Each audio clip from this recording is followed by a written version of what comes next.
how to rate your photos. So you've already imported them. You're on the library tab. Make sure you're not on the develop tab. You're on the library tab. And you've also got the exposure catalog open. If you haven't seen how to create a catalog, watch the previous video. But for this one, we're going to be in the library tab. We've got all these different photos, and we want to give them a different rating. A rating between 1 through 5. And these little stars is what we're going to add. So if we look at this, the shortcut is just to press 1, 2, 3, or 4 on the keyboard, or 5, and it will show up under here, filled stars. So if I press 3, there's going to be a 3-star rating for this photo. It's kind of a dark photo, so I'm going to rate it number 2. Then with my right hand, I'm going to use the arrow keys on the keyboard to go to the next one. And I say, okay, that's also not very good. Oh, not very good. Oh, not very good. Oh my goodness, a lot of these are not very good. But let's say we did have one that we really liked. We really like, let's say this one. By the way, I'm zoomed in.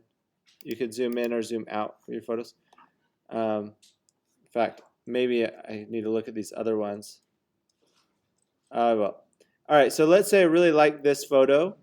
I'm going to rate it a number 4. This one I don't like, number 2. This one, let's say I really like it. I'll rate it a 4. Anyway, you can go through rating your photos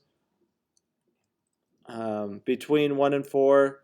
If it's an amazing photo, I would rate it a number 5.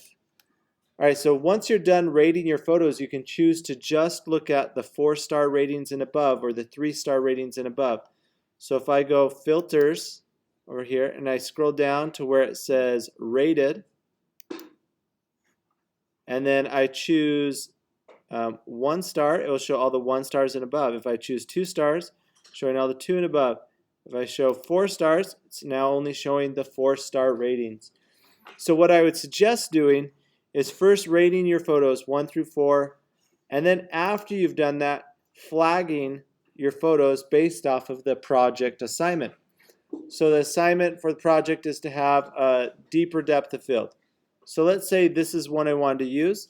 Now I'm going to use the letter P on the keyboard, and that's going to pick it as a flag. If I want to unpick it, I'm going to press U to remove the flag. Unpick. So pick. All right, so we've got our greater depth of field. All right, this would be a good shallow depth of field. So I'll pick that one for my shallow depth of field. All right, well, this is a repeat, so I'm not going to pick that one. But now I've got the 2 photos that are flagged and this one that's not flagged. So I can go back to my filters, and instead of looking at my images that are, and it's kind of hard to see, you can't see it on the screen, but where it says flagged, if I click on that, it will show me just the photos that have a flag that I've added, right?